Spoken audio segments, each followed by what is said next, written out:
عزادارہ نے سید الشہداء ماہ سفر کی پہلی تاریخ اور دوسری کی شب پروردگار نے انسان کو دو چیزوں کا مرکب خلق کیا ہے، ایک روح ہے اور دوسرا اس کا بدن۔ دونوں جب ملتے ہیں تو پھر انسان بنتا ہے۔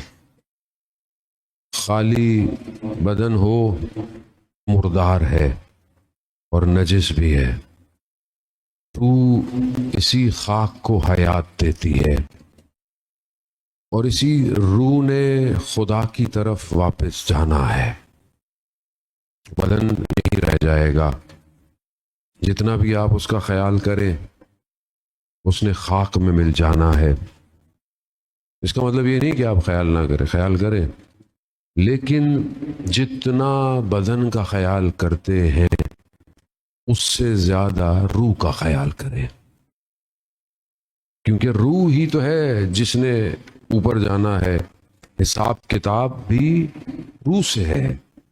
بدن تو اس دن خود گواہی دے گا جو اس بدن کا مالک ہے۔ مالک کے یوم دین، وہ مالک ہے نا۔ آنکھ خود بولے گی اس نے یہاں دکھوایا، ہاتھ بولیں گے اس نے یہ کروایا، آپ بولیں گے تو میرا ہاتھ ہے، آپ کا ہاتھ نہیں ہے۔ سب کچھ جس پر بوجھ ڈالا جائے گا وہ روح ہے، وہی آئی ہے وہی واپس۔ انا للہ و انا الیہ، جو آئی ہے اور جس نے جانا ہے اس کی تربیت کی ضرورت ہے، اور اسی کو بیلنس کرنے کے لیے اللہ نے 1,24,000 کو بھیجا ہے۔ ظاہری بدن ضروری ہے، احکام دین کے اندر ہے، علماء اکرام بیٹھے ہوئے، خدا ان سب کی توفیقات میں اضافہ فرمائے۔ عزیزان محترم، ظاہری بدن کے احکامات ہیں، دین کے اندر بھی ہیں، آپ کو پتہ ہے۔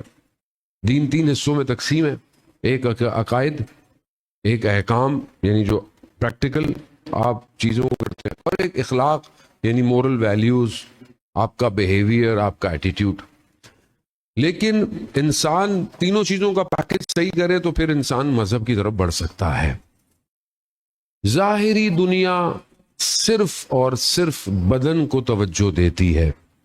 دنیا کی ساری چیزیں، دنیا کی یونیورسٹیاں، دنیا کے ادارے، دنیا کی پروڈکٹس، ہر چیز ظاہر کے لیے، بدن اچھا ہو، رنگ اچھا ہو، لباس اچھا ہو، بستر اچھا ہو، کرسی اچھی ہو، گھر اچھا ہو۔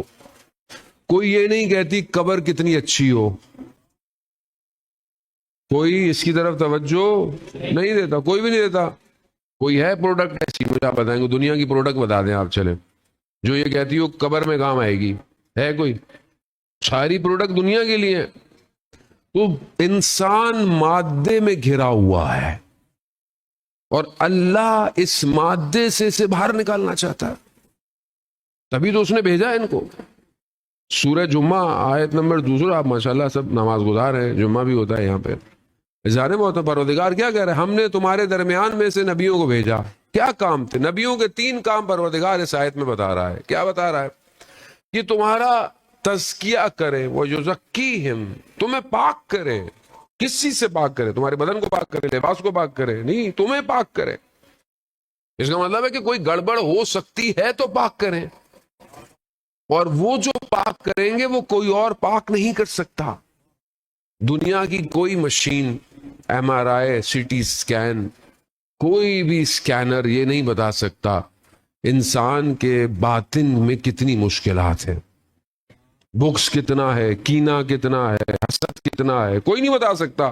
کوئی ٹیسٹ آپ کو نہیں بتا سکتا، مگر اللہ نے ان کو بھیجا اس لیے کہ یہ ان بیماریوں سے انسان کو پاک کرے، پاک کرے۔ اور یہی پاکیزگی ہے۔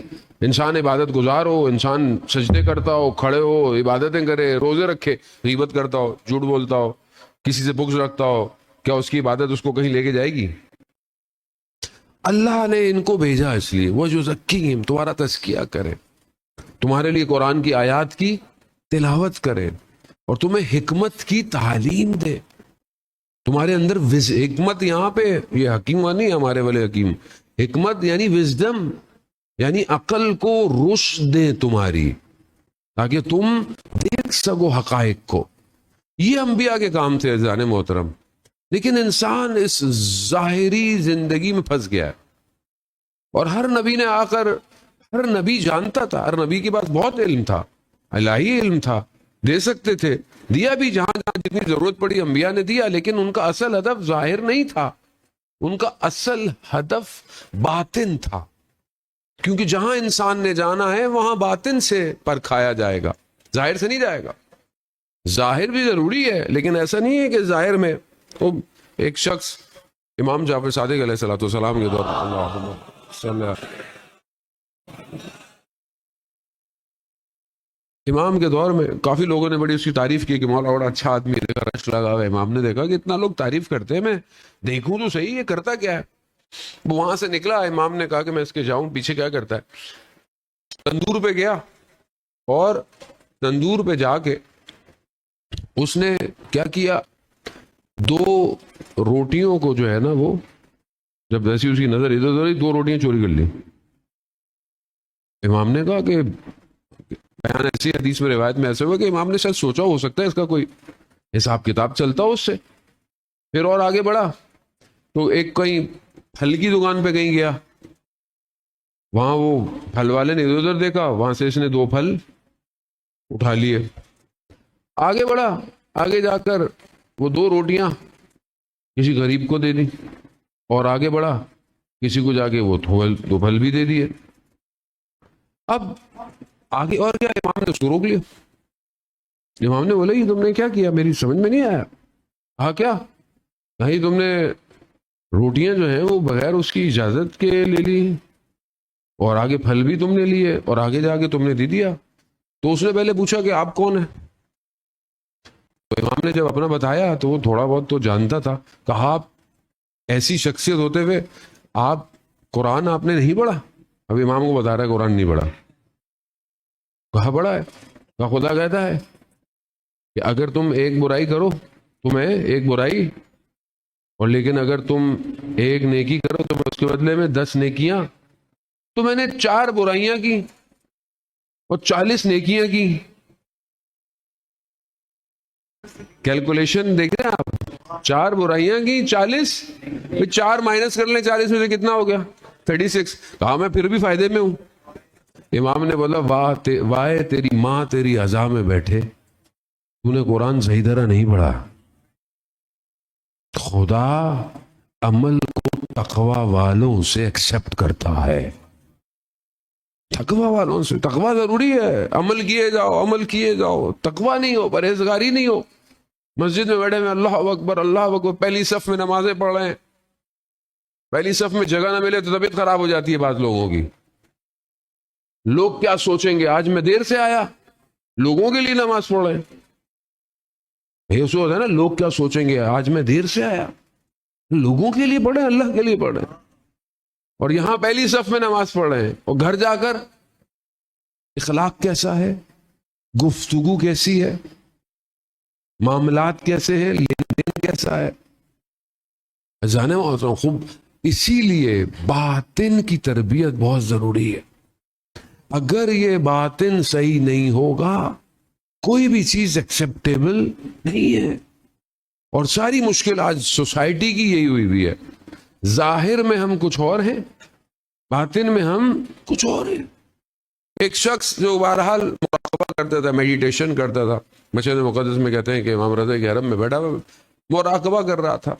کرتے کرتے اللہ نے اس کو بہرحال تھوڑی دیر کے لیے اس کے اوپر کرم کیا، تو اس کی انٹرنل آنکھ کھل گئی، یعنی وہ آنکھ جو باطن کی آنکھ ہوتی ہے، اس سے انسان کو حقائق نظر آنا شروع ہو جاتے ہیں. تو تھوڑی دیر کے لیے کھلی تو اس نے دیکھا لوگوں کو، تو اس کو لوگوں کی اصلی شکلیں نظر آنا شروع ہو گئی.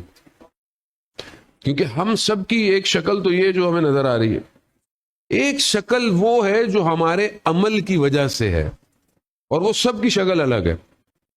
جیسے آیت اللہ عظمہ بہجت رضوان اللہ تعالیٰ علیہ کے بارے میں بیان ہوتا تھا کہ ان کو انسانوں کی اصلی شکلیں نظر آتی تھیں، اور اس لیے وہ کہتے بھی تھے کہ میرے پاس استغفار کر کے آیا کرو. جانے محترم، تو انسان کا عمل اس کی اصل شکل کو بناتا ہے، اصل شکل. تو اچانک سے اس کو نظر آئی، مگر ایک شخص اس کو صحیح نظر آیا. جیسے ہی وہ تھوڑی دیر کے لیے ہٹی، دوڑتا ہوا اس کے پاس گیا، تو اس کو بڑا ایکسائٹڈ ہو کے بتا رہا ہے تمہیں پتا ہے کیا ہے ماجرا کیا ہے. اب جس کی اصل شکل اس کو پتا ہوتا ہے، اس کو پتہ نہیں کیا کیا پتا ہوگا. تو اس نے بولا گھبرانے کی ضرورت نہیں، مجھے سب پتا ہے. وہ تھا کون؟ نائی، باربر. اس کے پاس آئینہ تھا. اس نے آئینہ نکالا، کہا اپنی شکل تو دیکھ لو. اس نے جیسی اپنی شکل دیکھی تو جانور. تو اس نے شیشہ پھینک دیا. کہا شیشے کا کیا قصور ہے، اپنی اصلاح کرو، اصلاح کرو. اندر مشکل ہے. جانے محترم، اب انسان اپنے آپ کو اندر سے بہتر کرے. بہرحال اسی بہتری کے لیے تھوڑی سی بہرحال، کیونکہ مجلس جو ہے وہ امام سجاد امام زین العابدین علیہ الصلوۃ والسلام رضی اللہ صلی اللہ محمد امام سے منسوب مجلس ہے. تو میں ایک حدیث آپ کی خدمت میں امام کی ایک حدیث لایا، اور اس کا تعلق کسی باطن سے، انسان کے باطن سے. یہ بہرحال آپ کی خدمت میں، اور التماس سے دعا. فیضان محترم، امام کا ایک صحابی ہے جس کا نام زرارہ بن اوفی ہے. امام کی خدمت میں ایک دن پہنچا، تو امام نے اسے کہا، امام نے اسے فرمایا کہ زرارہ کو فرمایا کہ یا زرارہ الناس فی زماننا، جو لوگ ہمارے زمانے کے ہیں، علی ستہ طبقات، 6 طرح کے گروہ ہیں ہمارے زمانے کے لوگوں کے. اب ظاہر ہے جب امام زمانے کو ڈیفائن کر رہے ہیں تو ظاہر ہے یہ گروہ آگے بھی ہوں گے. ہر طرح کا زمانہ ہے تو یہ گروہ ہوں گے. امام نے کہا 6 طرح کے گروہ ہیں ہمارے زمانے کے لوگوں کے، اور امام نے ان 6 گروہ یعنی 6 گروپس کو 6 جانوروں کے ساتھ تشبیہ دی ہے. یعنی یہ جو گروہ ہیں یہ جانور سے ملتے جلتے ہیں. پہلا امام فرماتے ہیں، پہلا جو گروہ ہے امام فرماتے ہیں وہ شیر ہے، لائن، شیر ہے. کون ہے یہ گروہ؟ یہ حاکموں کا گروپ ہے. حاکم، حکومت کرنے والا. امام فرماتے ہیں کہ یہ صرف حکومت کو پسند کرتا ہے، اور اپنی حکومت کو مسلط ہونے کے لیے یہ کچھ بھی کرنے کو تیار ہے. یہ ایک گروہ ہے. کون ہے؟ اس شیر کی طرح. شیر ایسے ہی ہے، شیر نہیں پوچھتا بیچارہ جو ہے وہ ہرن کمزور ہے، فلانا ایسا ہے، فلانا ایسا ہے. اس کو نہیں ہے، اس کو اپنی حکومت کرنی ہے، اس کو اپنا زور دکھانا ہے. وہ آپ اپنے زمانے کے لوگوں کو، حکمرانوں کو دیکھ لیں. آپ حکمراں کیسے؟ انسانیت، درد، رحم پایا جاتا ہے. نیچے سے کرسی سے لے کے اوپر کرسی تک جس کو کرسی مل جائے وہ کچھ نہیں دیکھتا. اور جو دنیا کے سب سے ظالم حکمراں ہیں، 22,000 بچے فلسطین کے مار دیے، مگر ابھی تک ان کو کچھ بھی نہیں ہو رہا. ایسی ہے باطن. یہی ہے فرعونیت. کیا ہے فرعونیت؟ خود صرف بندہ تھوڑی ہے، فرعونیت کیفیت ہے. جب مل جائے تو وہ فرعون بن جاتا ہے. اور ہر شخص کہیں نہ کہیں فرعون ہے. کہیں نہ کہیں جہاں اس کی حکومت ہے وہ فرعون ہے، جہاں اس کو طاقت مل گئی وہ فرعون ہے.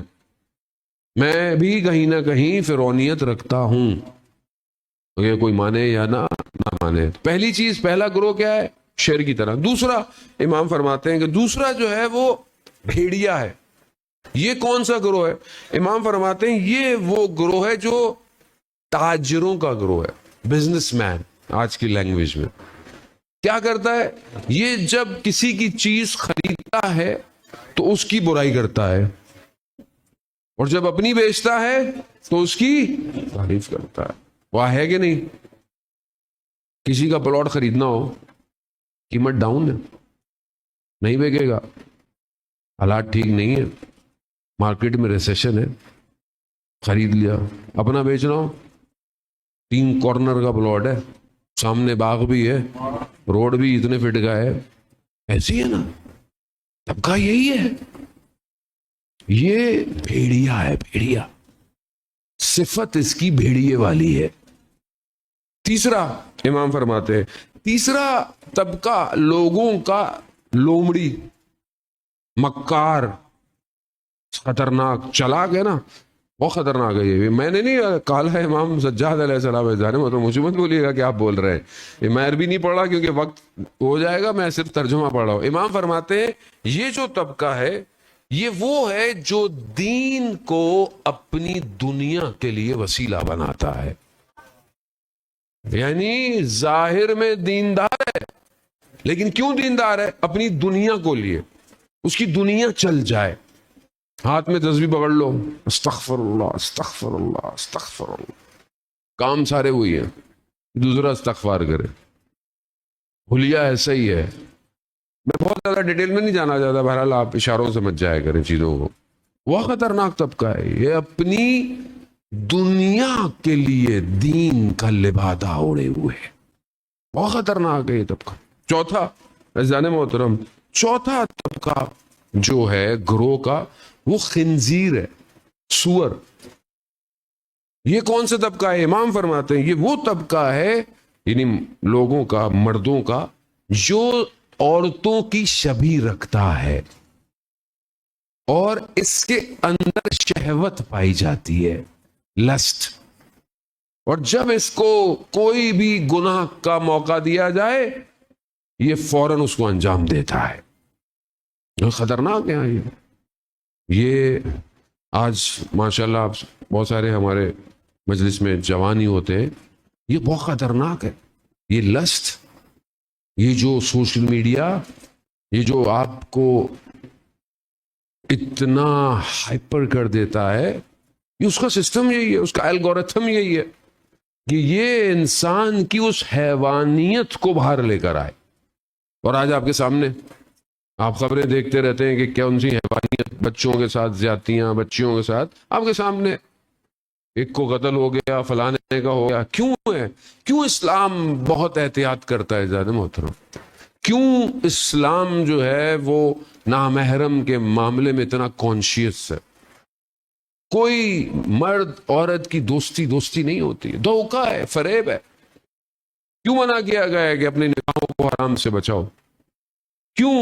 امام خمینی کا جملہ ہے، ایک نگاہ نامحرم انسان کو صدیوں کے فاصلے پہ پھینک دیتی ہے. اور یہ صبح شام ہاتھ میں موبائل ہے، انسٹاگرام ہے، ٹک ٹاک ہے، اسنیپ چیٹ ہے، کوئی بھی نہیں دیکھ رہا، کوئی بھی نہیں دیکھ رہا، مگر خدا تو دیکھ رہا ہے. لیکن انسان اس کی طرف متوجہ نہیں ہے. جانے والا بہت ضروری ہے. بنی اسرائیل کے دو بھائی، ایک عبادت گزار عابد، پہاڑوں پہ عبادت ہی عبادت. ایک بھائی معاشرے میں دکاندار، بازار دکاندار، چرواہا، بکریوں کو چراتا چراتا پہاڑ پہ چلا گیا. جو اوپر عبادت گزار بھائی تھا اس نے پوچھ لیا میرا بھائی کیسا ہے شہر میں. کہا ٹھیک ہے، دکان چل رہی ہے اس کی. اس نے کہا اچھا نیچے کچھ جاؤ تو مجھ سے لیتے جانا. یعنی عابد تھا تو کرامات بھی تھی، تو چاہتا تھا میں اپنے بھائی کو تھوڑا سا سبق دوں، لیسن دوں کہ بھائی دیکھو عبادت کے وجہ سے انسان کہاں پہنچ جاتا ہے. تو اس نے چھاننی میں پانی ڈالا. اب پانی ڈالے چھاننی میں تو پانی تو نیچے گر جاتا ہے، کوئی اور چیز تو رک جاتی ہے. پانی نیچے نہیں گرا، رک گیا. کرامت تھی عبادت کی وجہ سے. اس نے کہا جاؤ میرے بھائی کو دے دینا جا کے نیچے. اب اس کو دیا تو اس سے کہ بھائی بہت زیادہ وہ سرپرائز ہوتا، خوش ہوتا. اس نے بولا جب دوبارہ جاؤ تو مجھ سے بھی کچھ لیتے جانا. اب اس نے کیا کیا، دوسرے دن جب وہ جانے لگا تو کپاس، کاٹن پہ آگ کے انگارے رکھ کے دیے. حالانکہ کپاس آگ کھا جاتی ہے فوراً، رکتی نہیں، لیکن آگ نہیں لگی. وہ اوپر لے کے گیا. جب اس کو ملا اس نے بولا میں یہاں اتنی عبادتیں کر رہا ہوں اور میں یہاں پہنچا، یہ نیچے کیا کر رہا ہے؟ اپنا بوریا بستر لپیٹا، وہ بھی نیچے آ گیا. بھائی سے پوچھا ماجرا کیا ہے؟ کہا وقت آنے پہ بتاؤں گا. وقت گزرتا گیا، دونوں بھائی دکان پہ بازار میں کھڑے ہوئے. جس کی دکان تھی وہ کسی وجہ سے کہیں فاصلے میں چلا گیا، کوئی کام ہو. تو ایک خاتون خریدار دکان پہ آئی. خریدتے خریدتے جیسے وہ کچھ خرید رہی تھی تو ان کا ہاتھ تھوڑا سا باہر آیا. اب وہ جو عابد بھائی تھا اس کی نگاہ ہاتھ پہ پڑی. شیطان نے وسوسہ کیا، ہاتھ کو ہاتھ لگایا. جیسے ہی ہاتھ ٹچ ہوا وہ جو چھاننی میں پانی تھا وہ نیچے گرنا شروع ہو گیا. دوسرا بھائی آیا, اس نے کہا پہاڑوں پہ عبادت کرنا آسان ہے, بازار میں کھڑے ہو کر خدا کی طرف توجہ کرنا مشکل ہے. اللہ اکبر, یا رسول اللہ, یا علی, اللہم صلی علی محمد. وہ آسان ہے, کمرے میں بند ہو جاؤ, موبائل چھین لو, ٹی وی نہیں دیکھو, فلانا نہیں کرو, یہ نہیں کرو, وہ نہیں کرو. یہ حل نہیں ہے, یہ حل نہیں ہے. حل یہ ہے کہ آپ اپنے عقل اور لاجک کے ذریعے سے چیزوں کو سمجھیں, آپ اس معرفت کے مقام پر پہنچے جہاں برائی آپ کے سامنے اپنی حقیقت کو کھولے, کراہت ہو. جیسے انسان ہے, اس کو ذرا اتنا علم نہیں ہے, جو اہل علم ہوتے ہیں ان کو چیزیں ویسی نظر آتی ہیں. نجف کے ایک عالم دین بیان کرتے ہیں, طالب علم اپنے استاد کے ساتھ کسی کے کھانے پہ چلے گئے, کھانے پہ پہنچے, استاد بیٹھا, استاد سے تھوڑی دیر بیٹھا ہی نہیں گیا, اہل دل تھا, کھانا رکھا ہوا تھا, چاول تھے, گوشت تھا, سب کچھ تھا, تو تھوڑی دیر اس نے بس تھوڑا سا چاول چکھا, فوراً اٹھ کے چلا گیا. اب وہ طالب علم پریشان تھا, شاگرد تھا, ظاہر اس کو پریشانی ہو گئی کہ استاد نے کھانا کیوں نہیں کھایا. اس نے کہا کوئی وجہ ہوگی. اس نے اس سے پہلے کہ میں استاد سے پوچھوں, پہلے میں اپنے گھر والوں سے پوچھتا ہوں. زوجہ سے پوچھا, بھائی کوئی کھانا پکانے میں کوئی مسئلہ کیا کچھ تھا ایسا, کوئی نجاست؟ کون نہیں, سب پاک تھا, یہ تھا وہ. پھر تو گوشت والے کے پاس گیا کہ بھائی گوشت صحیح تھا, کہیں تم نے, میں پیسے نہیں لوں گا واپس, کو بتاؤ.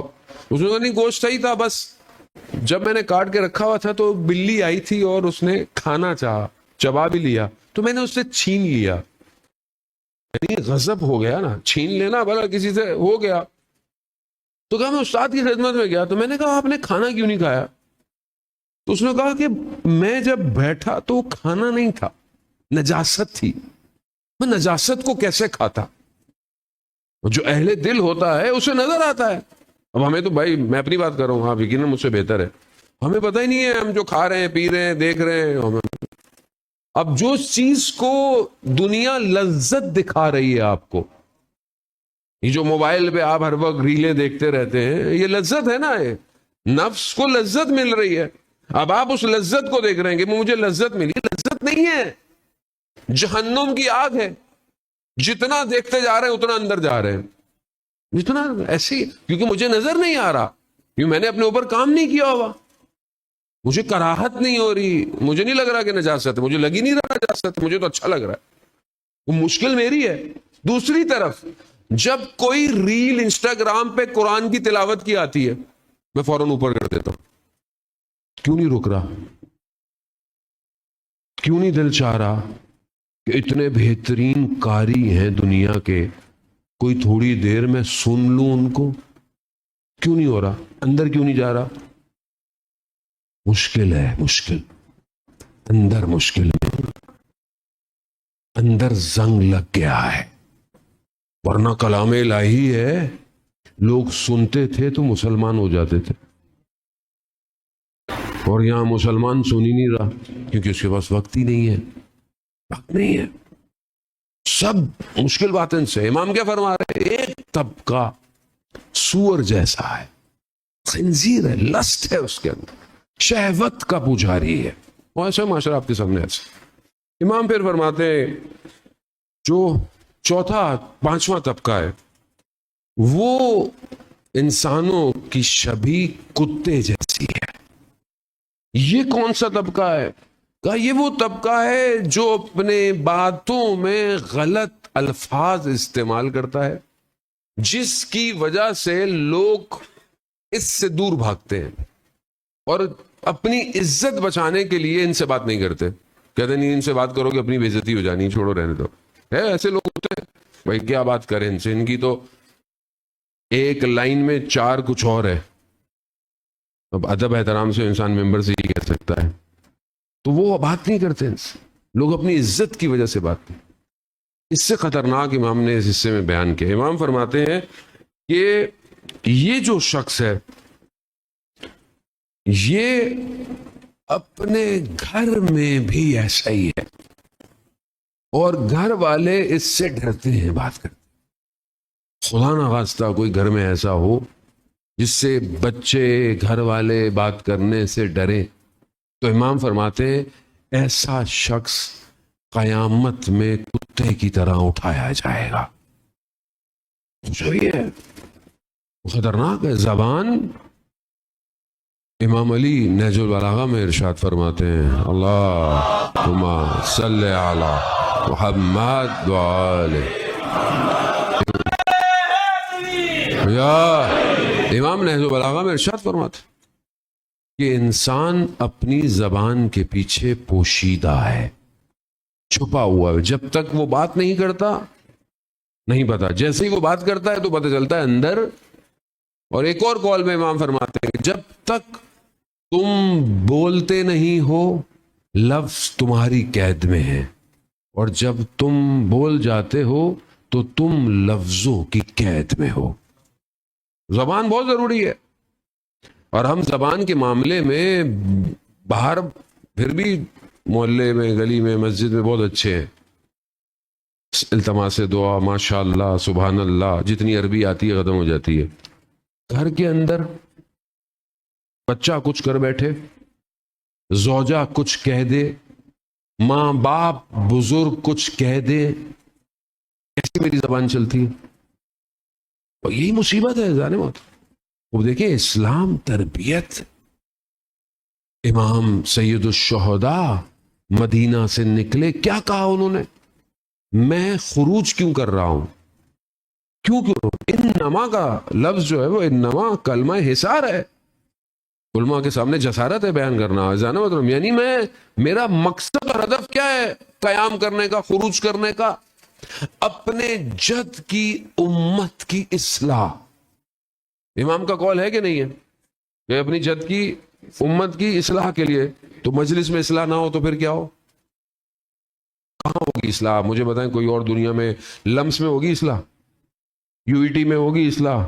کہاں ہوگی؟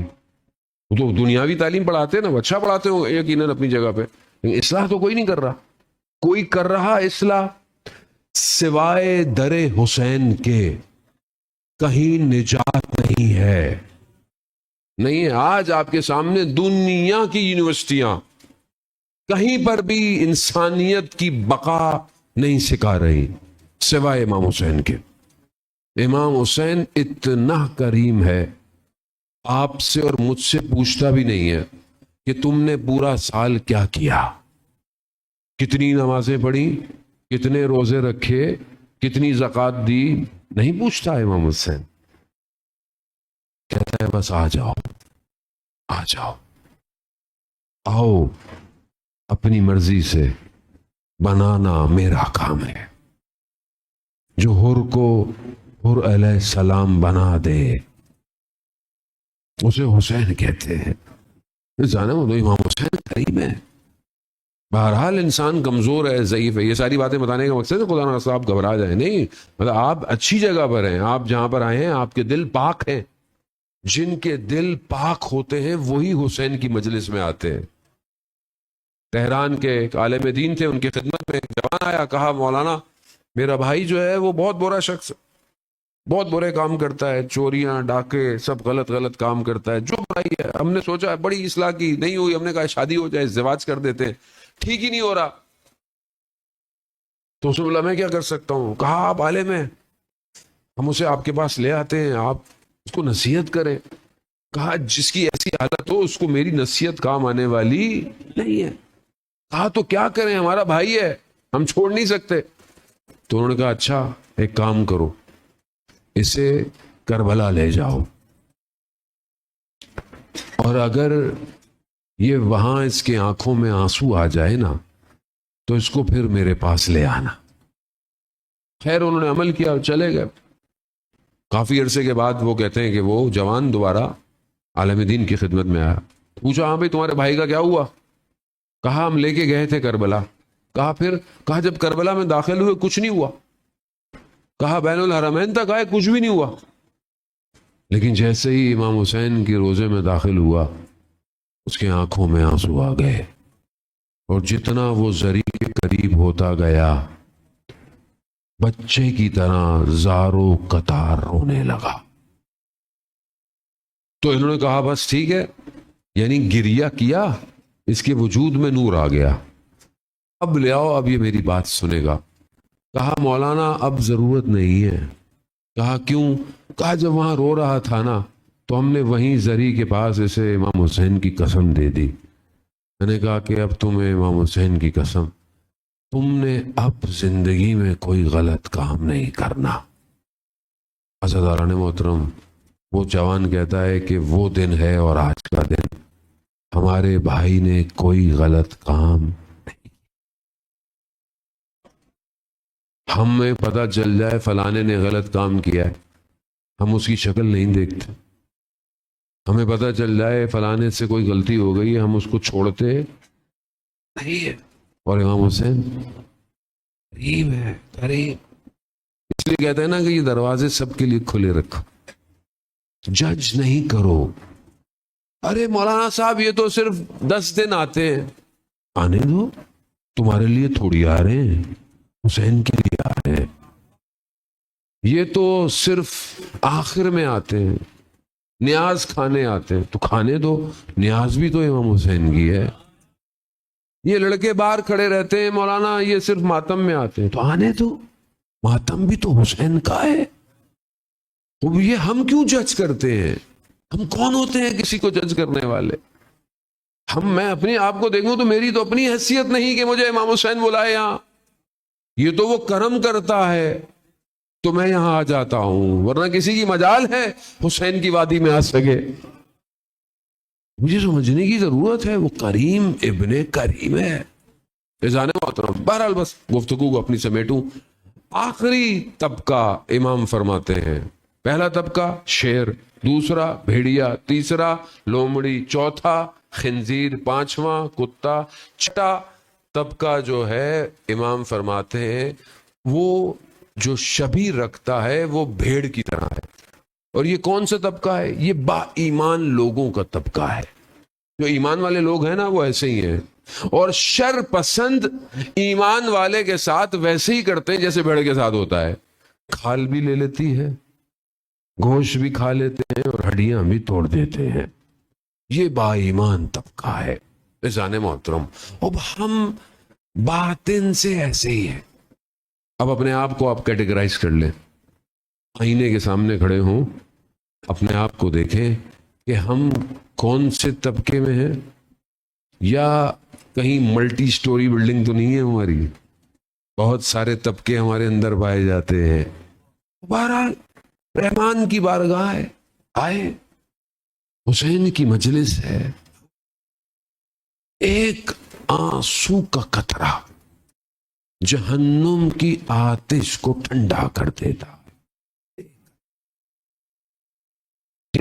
اس سے بہتر جگہ نہیں ہے، اس سے بہتر کوئی مقام نہیں ہے۔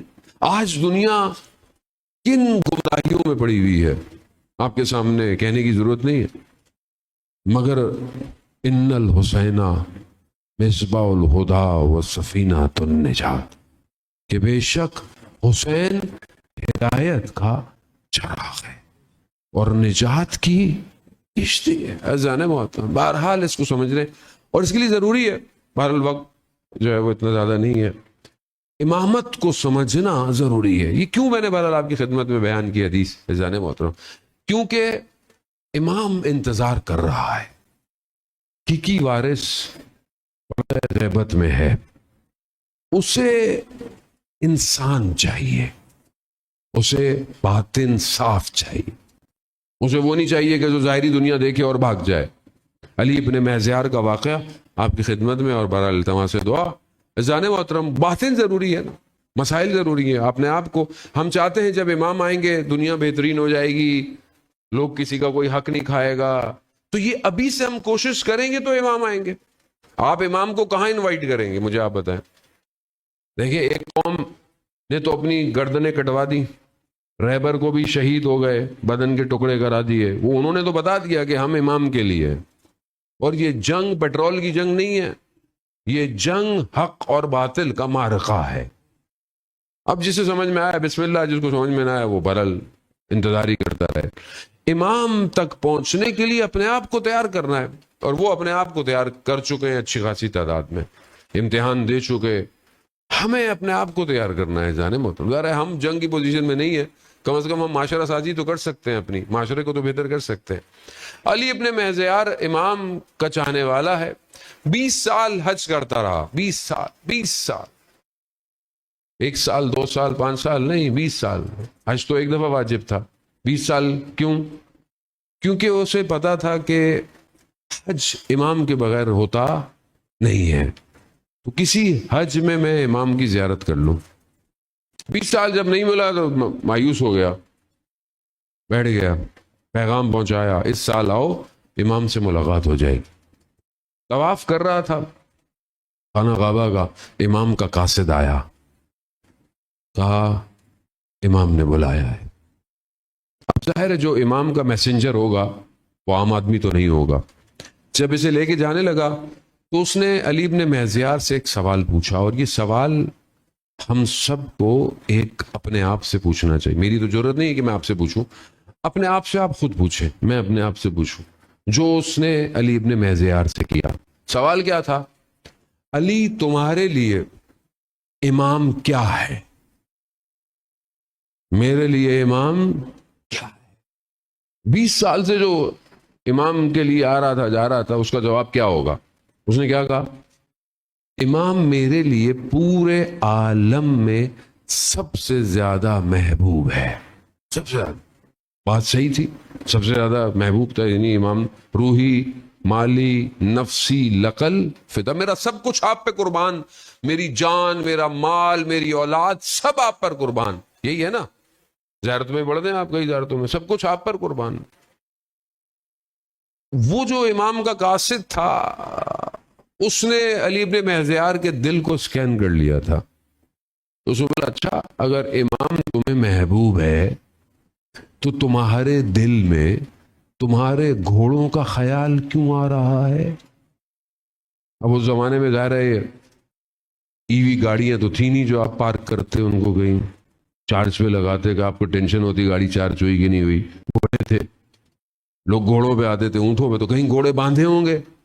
اب جب وہ بلانے آیا تو بولے بھی چلو، ابھی آپ اس گیٹ سے آئے اور میں آپ کو بولوں ادھر سے چلو، تو آپ بولیں گے او مولانا صاحب میری وہ گاڑی ادھر کھڑی ہوئی ہے. ایسی ہے نا، فکر تو ہوگی مولانا کے چکر میں کہ یہ نہ ہو گاڑی کو لے جائے. اس کے دل میں بھی یہی خیال آیا کہ بھائی میں جا تو رہا ہوں، میرے گھوڑوں کا کیا ہوگا؟ 20 سال امام کا انتظار کر رہا تھا، 20 سال. قلب میں گھوڑوں کا خیال. 20 سال میں اور آپ کہاں ہیں؟ کہاں کھڑے ہم لوگ؟ گیا خیمے میں امام کے، جیسے ہی داخل ہوا امام کی نگاہ علی ابن مہزیار پہ پڑی.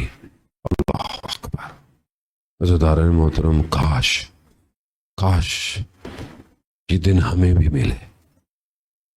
امام نے علی کو دیکھتے ہی کہا ہم تمہارے دیدار کے مشتاق تھے. اللہ اکبر.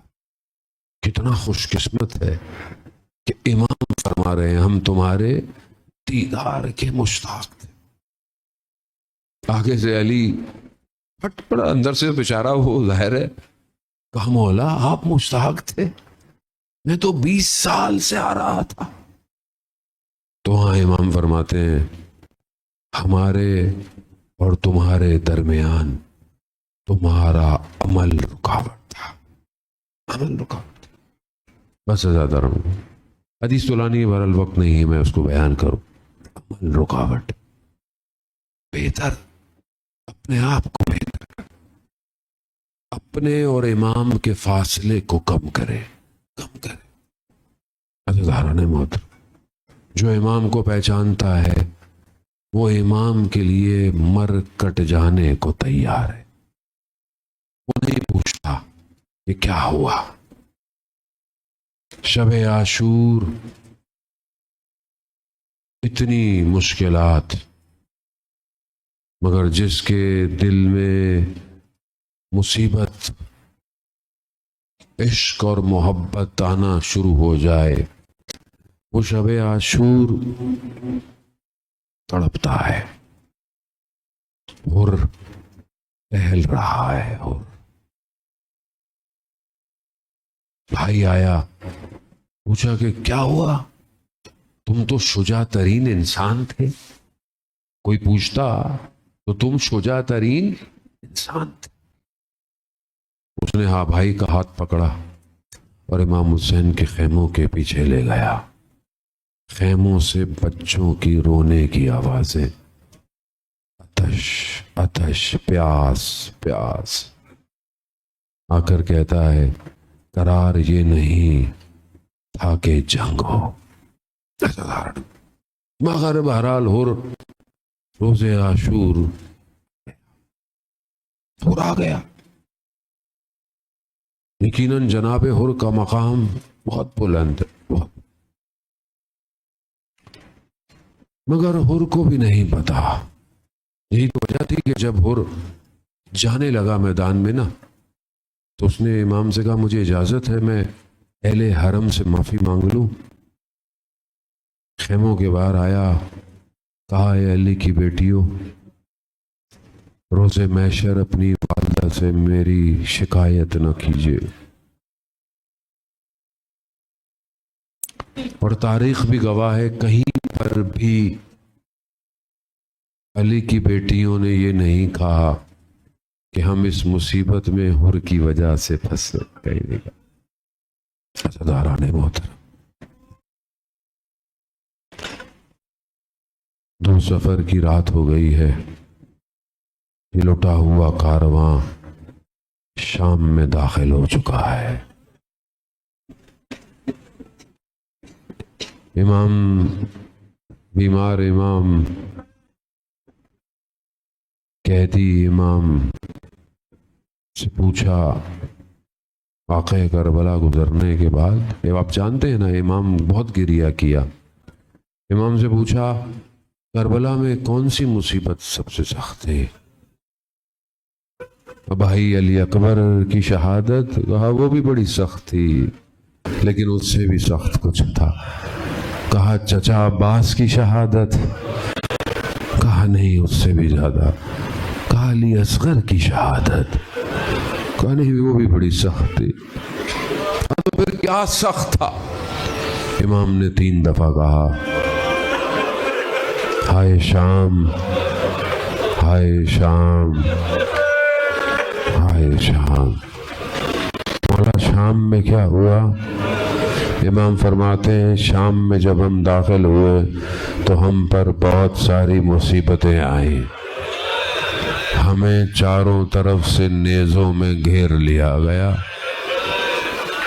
چھتوں سے پتھر پھینکے گئے، آگ کے انگارے پھینکے، میرا امامہ بھی جل گیا. خوب یہی عزیزان محترم بڑی مصیبت تھی کہ انسان غیرت مند اپنی ماں بہن بیٹیوں کے ساتھ غیر کے مجمع میں ہو. حجاب میں بھی ہو نا تو بھی بڑا مشکل ہے. آپ بازار جائیں اور آپ کی زوجہ حجاب میں ہو، آپ کی بہن حجاب میں ہو، آپ کی ماں حجاب میں ہو، اور کوئی گور کے دیکھ رہا ہو. غیروں کا مجمع، باغی کی صدائیں، بہت سخت ہے.